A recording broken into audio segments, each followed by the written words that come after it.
Phoenix is a lander that's going to the North Polar Highlands of Mars to look for evidence of habitable zones, places where life might have existed in the past.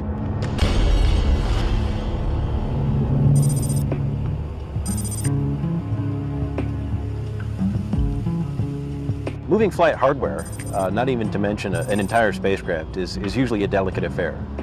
It's very meticulously coordinated. There's, arranging a police escort at 3 in the morning on a Monday morning, and all the state and local authorities that need to know about something like that, and all the paperwork that's required to essentially close down a section of the highway for a period of time. There's a whole analysis process that goes along with making sure that the spacecraft on the back of a truck, on a flatbed trailer, in the box that it is in, isn't going to be exposed to any environment that it's not rated for. So we know how much force a pothole in the road will induce on the spacecraft. Just a little bit into the trip, we had kind of a light rain. And that's another thing that just makes you ill at ease with your spacecraft that you've had in the clean room up until that point in time. We have to fly a spacecraft on a plane all the way from one side of the country to the other.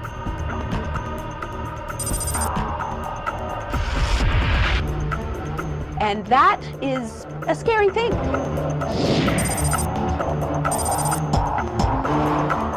And you kind of look at the box and you look at the aircraft and you wonder, is it going to fit in there?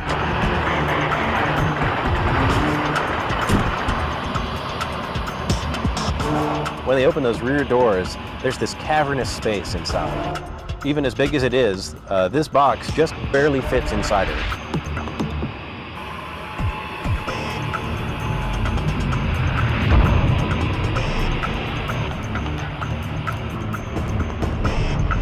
And it was a really kind of manual brute force operation.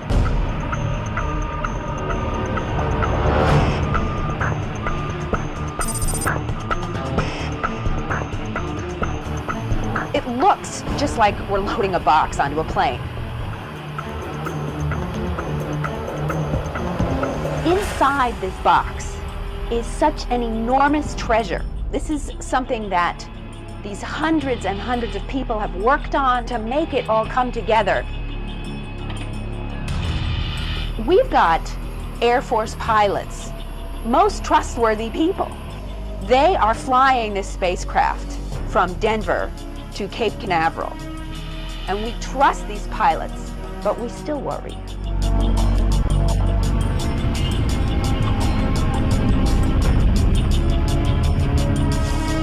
We're tracking this spacecraft and this plane as it's flying across the country. And as Florida comes into view, we think, oh, we're okay, and we can relax. We can't be relieved, because we have still a huge amount of work to do to get this spacecraft to the launch pad, assembled properly, all fueled up and ready to go to Mars.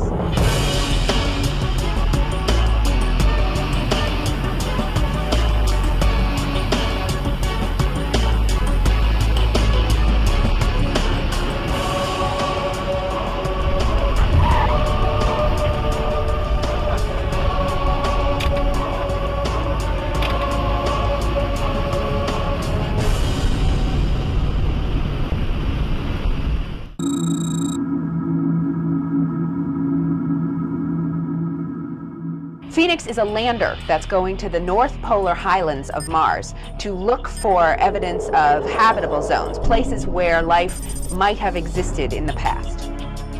We're going to be repeating a number of tests that we did back in Denver, both to fully check out the spacecraft after the shipment, as well as take on some minor updates to the software that we've been testing with overall.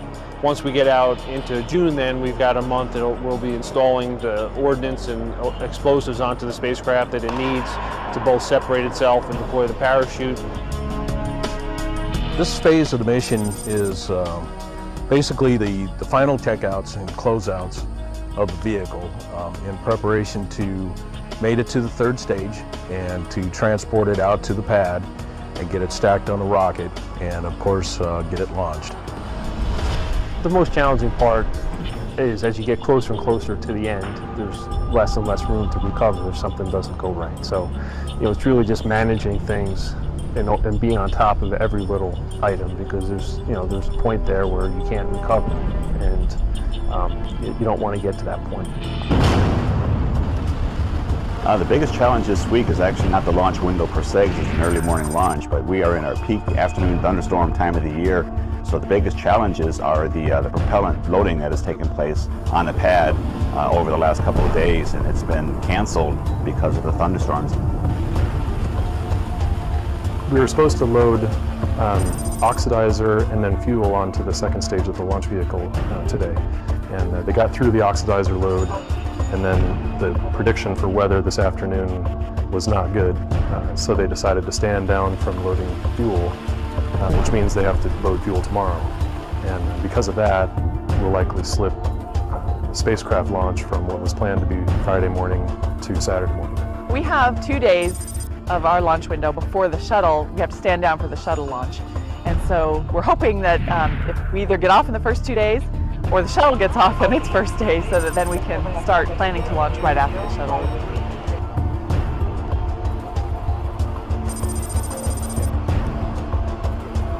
Seven, 6, 5, 4. Main engine start. 2, 1, 0, and liftoff of the Delta II rocket with Phoenix, a distant science outpost seeking clues of the evolution at the polar region of Mars.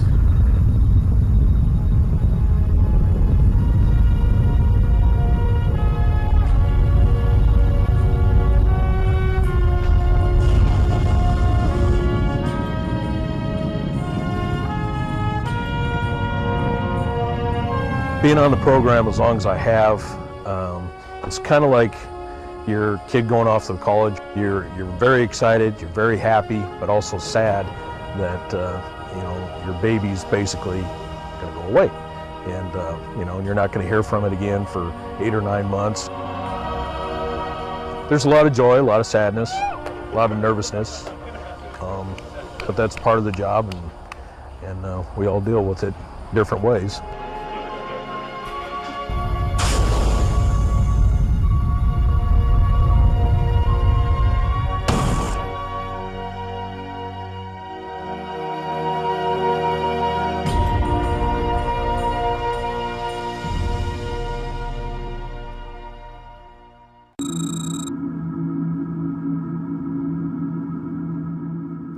The Mars Phoenix lander is headed for the north polar region of Mars, and its goal will be to search for habitable regions, places where life may have existed in the past.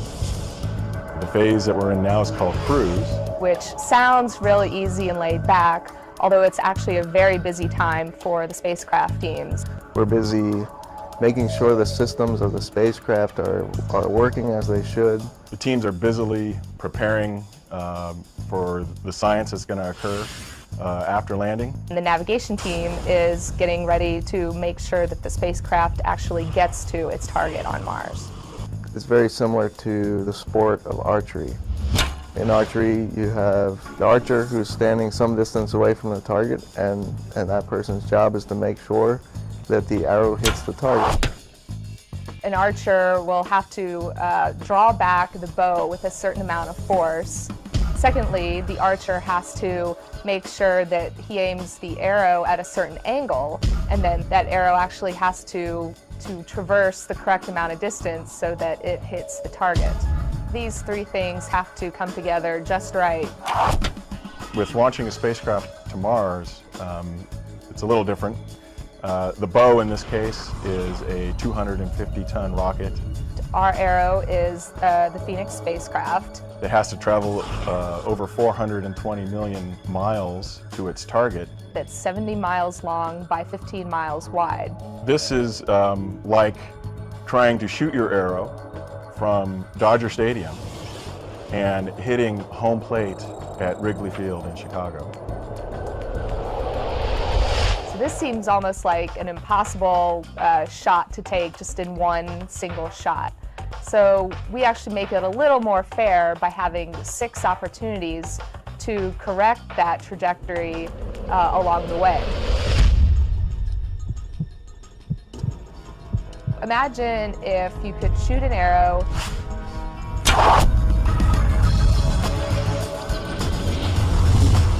stop it in its path, check to make sure if it's on course for the target, and if not, be able to nudge it back to its target so that it's headed for the right place. Now, of course, our spacecraft is moving at about 60,000 miles per hour. It never stops. So the corrections have to be performed along the way while the spacecraft is still in motion.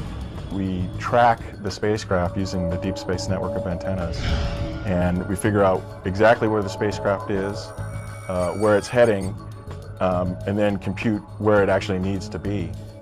We develop commands to fire the thrusters on board the spacecraft to make any corrections that we need to make. 22 hours prior to entry, we have one last chance to make a fine-tuning of where we're going to land. The arrow hitting a target is a decent analogy for what the navigation team does. But in reality, it's a lot more complicated than that. Earth and Mars are rotating around the sun at various speeds in constant motion. The spacecraft itself is moving very fast across the solar system. It's trying to hit a moving target, and that target is also spinning on its axis. And we have to keep all of these things in mind while we're attempting to hit this target. It's pretty challenging, all these things that you have to take into account and actually get done during this so-called cruise phase, where it's not laid back at all by any means.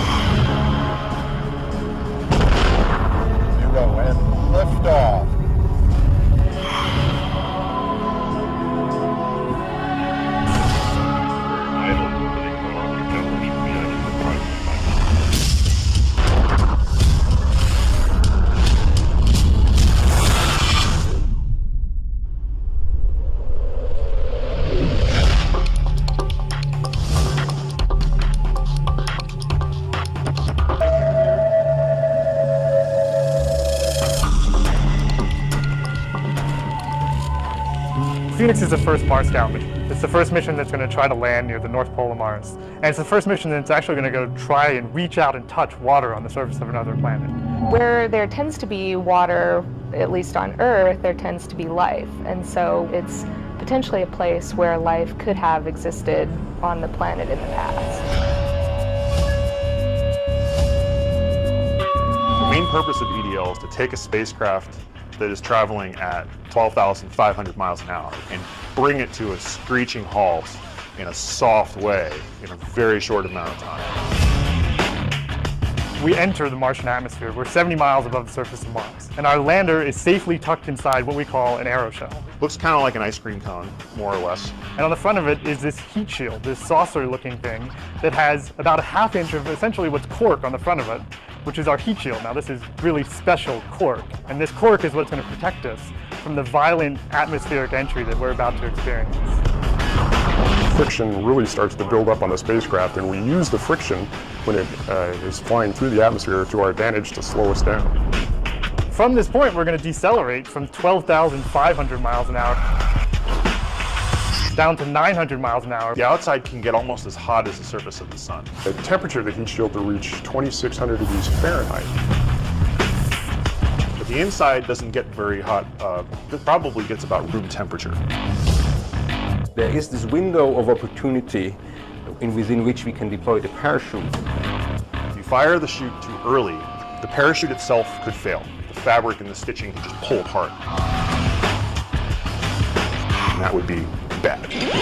In the first 15 seconds after we deploy the parachute, we'll decelerate from 900 miles an hour to a relatively slow 250 miles an hour. We no longer need the heat shield to protect us from the force of atmospheric entry, so we jettison the heat shield, exposing for the first time our lander to the atmosphere of Mars. After the heat shield has been jettisoned and the legs are deployed, The next step is to have the radar system begin to detect how far Phoenix really is from the ground. We've lost 99% of our entry velocity. So we're 99% of the way to where we want to be. But that last 1%, as it always seems to be, is the tricky part. Now, the spacecraft actually has to decide when it's going to get rid of its parachute. We separate from the lander going 125 miles an hour at roughly a kilometer above the surface of Mars, 3,200 feet. That's like taking 2 Empire State Buildings and stacking them on top of one another. That's when we separate from the back shell and we're now in free fall. It's a very scary moment. A lot has to happen in a very short amount of time. So it's in a free fall, but it's also trying to use all of its actuators to make sure that it's in the right position to land. And then it has to light up its engines, right itself, and then slowly slow itself down and touch down on the ground safely.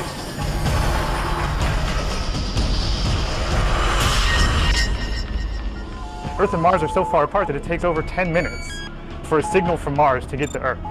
And EDL itself is all over in a matter of 7 minutes. So by the time we even hear from the lander that EDL has started, it'll already be over. We have to build large amounts of autonomy into the spacecraft so that it can land itself safely. EDL is this immense technically challenging problem. It's about getting a spacecraft that's hurtling through deep space and using all this bag of tricks to somehow figure out how to get it down to the surface of Mars at 0 miles an hour. It's this immensely exciting and challenging problem.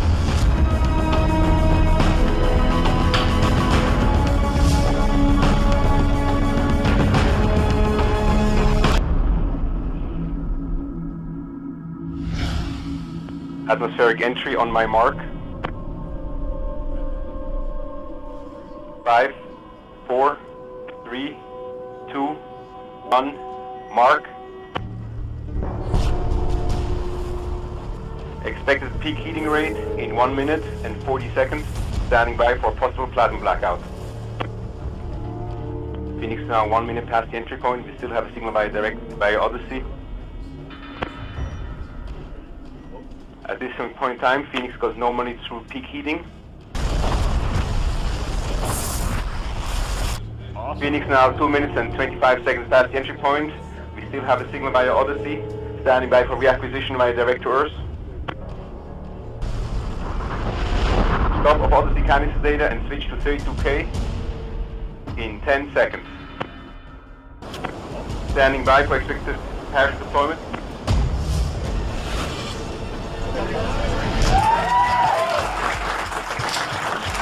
Parachute deployment trigger detected. Heat shield trigger detected. Ground relative velocity 90 meters per second.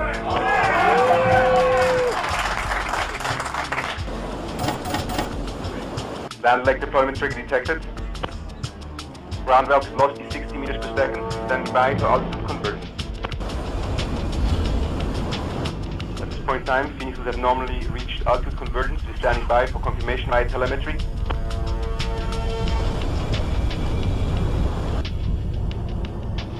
Radar reliable. Altitude 2,000 meters. Altitude convergence detected. Altitude 1,800 meters, 1,700 meters, 1,600 meters.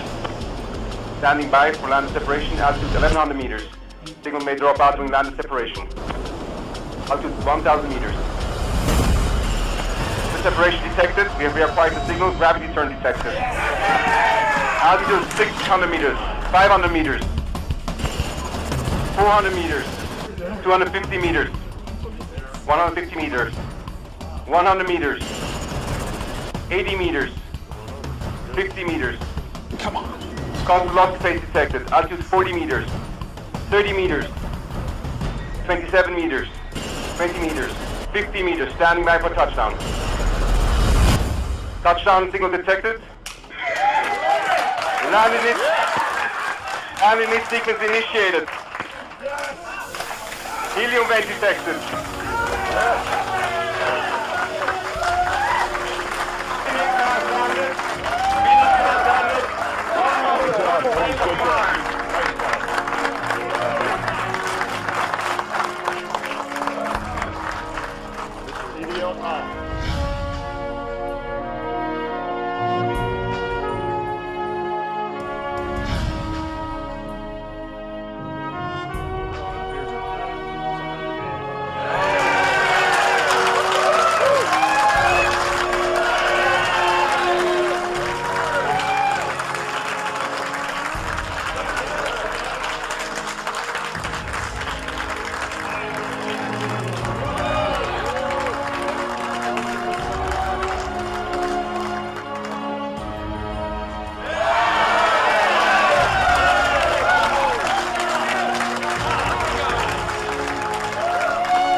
One of the most challenging aspects of this mission happens before we even land, and it's picking the right landing site for the mission.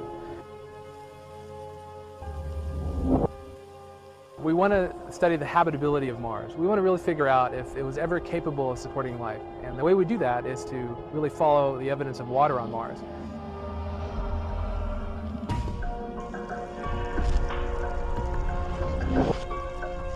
One of the most interesting things about Mars is that it's changed over time.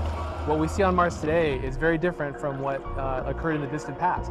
And water is the real interesting thing that we're looking for, the history of water, how it's changed over time.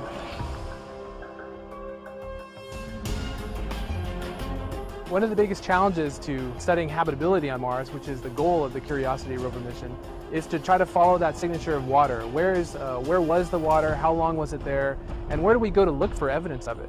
If we were somewhere like this, where there's a pretty obvious geologic record of water flowing, carrying material down, that would be a home run. But the real challenge is finding that one spot on Mars to send this great rover mission to.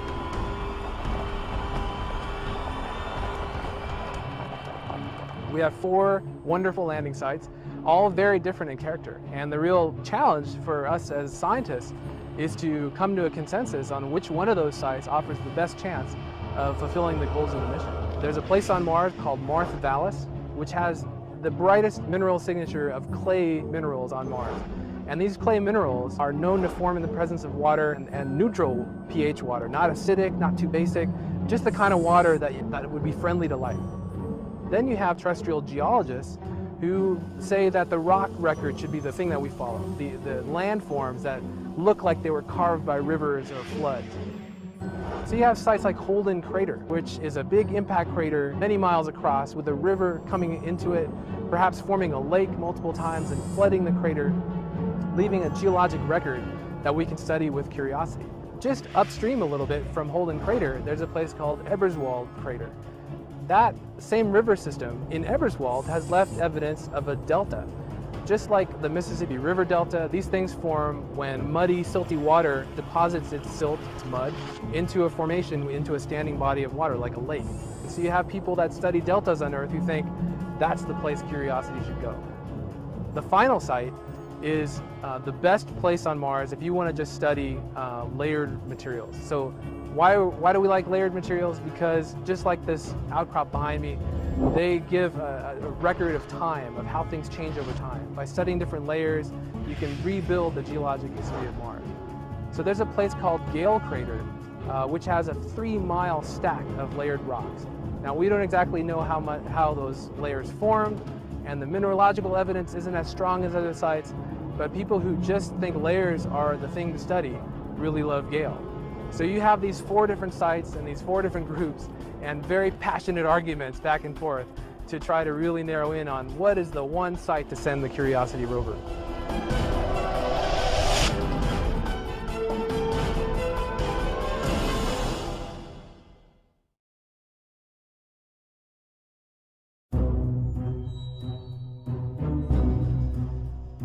When people look at it, it looks crazy. That's a very natural thing. Sometimes when we look at it, it looks crazy. It is the result of reasoned engineering thought, but it still looks crazy. From the top of the atmosphere down to the surface, it takes us 7 minutes. It takes 14 minutes or so for the signal from the spacecraft to make it to Earth. That's how far Mars is away from us. So when we first get word that we've touched the top of the atmosphere, the vehicle has been alive or dead on the surface for at least 7 minutes.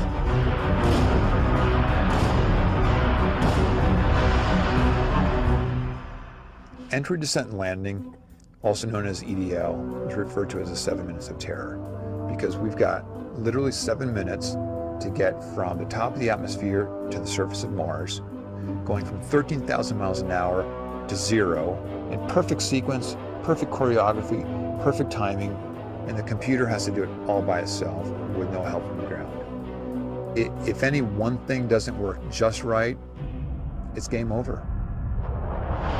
We slam into the atmosphere and develop so much aerodynamic drag. Our heat shield, it heats up and it glows like the surface of the sun. 1,600 degrees. During entry, the vehicle is not only slowing down violently through the atmosphere, but also we are guiding it like an airplane to be able to land in a very narrow, constrained space. This is one of the biggest challenges that we're facing, and one that we had never attempted on Mars. Mars is actually really hard to slow down because it has just enough atmosphere that you have to deal with it. Otherwise, it will destroy your spacecraft. On the other hand, it doesn't have enough atmosphere to finish the job. We're still going about 1,000 miles an hour. So at that point, we use a parachute. The parachute is the largest and strongest supersonic parachute that we've ever built to date. It has to be able to withstand 65,000 pounds of force, even though the parachute itself only weighs about 100 pounds. When it opens up that fast, it's a neck-snapping 9 Gs. At that point, we have to get that heat shield off. It's like a big lens cap blocking our view of the ground to the radar. The radar has to take just the right altitude and velocity measurements at just the right time, or the rest of the landing sequence won't work. This big, huge parachute that we've got, it'll only slow us down to about 200 miles an hour. And that's not slow enough to land. So we have no choice, but we've got to cut it off and come down in rockets. Once we turn those rocket motors on, if we don't do something, we're just going to smack right back into the parachute. So the first thing we do is make this really radical divert maneuver. We fly off to the side. Diverting away from the parachute, killing our horizontal velocity and our vertical velocity, getting the rover moving straight up and down so it can look at the surface with its radar and see where we're going to land. And we head straight down to the bottom of a crater, right beside a 6-kilometer high mountain. We can't get those rocket engines too close to the ground, because if we were to descend propulsively with our engines all the way to the ground, we would essentially create this massive dust cloud. That dust cloud could then go and land on the rover. It could damage mechanisms and it could damage instruments. So the way we solve that problem is by using the sky crane that we built. 20 meters above the surface, we have to lower the rover below us on a tether that's 21 feet long, and then gently deposit on its wheels on the surface. As the rover touches down and is now on the ground, the descent stage, it's in a collision course with the rover. We must cut the bridle immediately and fly the descent stage to a safe distance from the rover.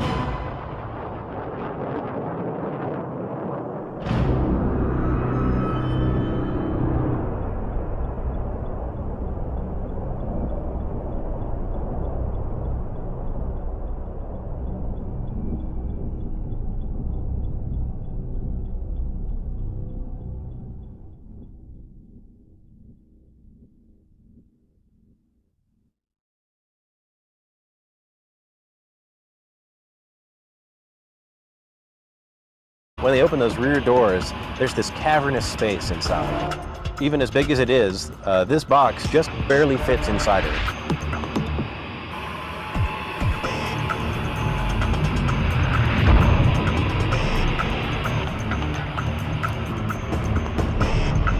And it was a really kind of manual brute force operation.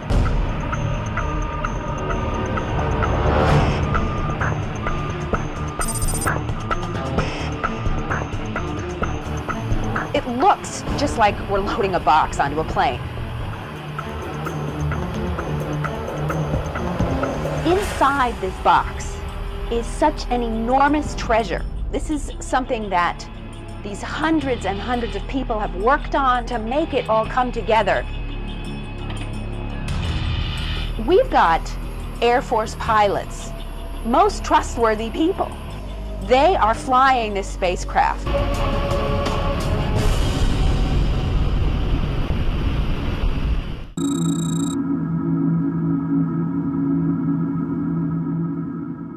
Phoenix is a lander that's going to the North Polar Highlands of Mars to look for evidence of habitable zones, places where life might have existed in the past.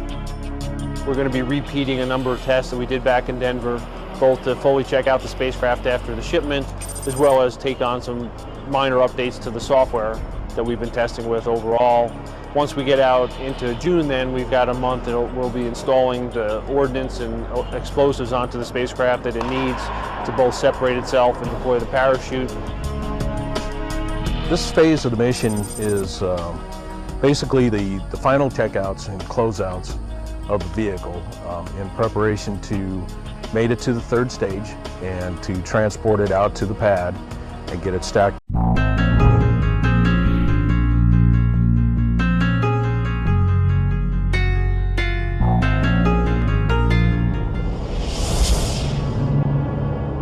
Phoenix is a lander that's going to the North Polar Highlands of Mars to look for evidence of habitable zones, places where life might have existed in the past.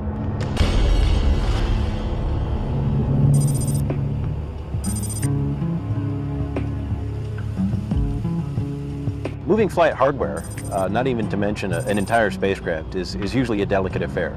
It's very meticulously coordinated. There's, arranging a police escort at 3 in the morning on a Monday morning, and all the state and local authorities that need to know about something like that, and all the paperwork that's required to essentially close down a section of the highway for a period of time. There's a whole analysis process that goes along with making sure that the spacecraft on the back of a truck, on a flatbed trailer, in the box that it is in, isn't going to be exposed to any environment that it's not rated for. So we know how much force a pothole in the road will induce on the spacecraft. Just a little bit into the trip, we had kind of a light rain. And that's another thing that just makes you ill at ease with your spacecraft that you've had in the clean room up until that point in time. We have to fly a spacecraft on a plane all the way from one side of the country to the other.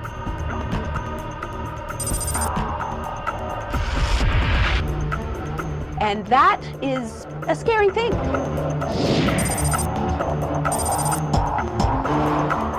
And you kind of look at the box and you look at the aircraft and you wonder, is it gonna fit in there?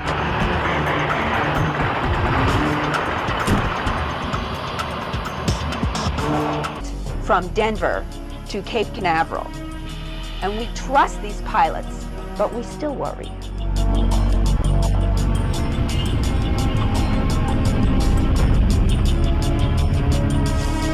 We're tracking this spacecraft and this plane as it's flying across the country. And as Florida comes into view, we think, oh, we're okay, and we can relax. We can't be relieved, because we have still a huge amount of work to do to get this spacecraft to the launch pad, assembled properly, all fueled up, and ready to go to Mars.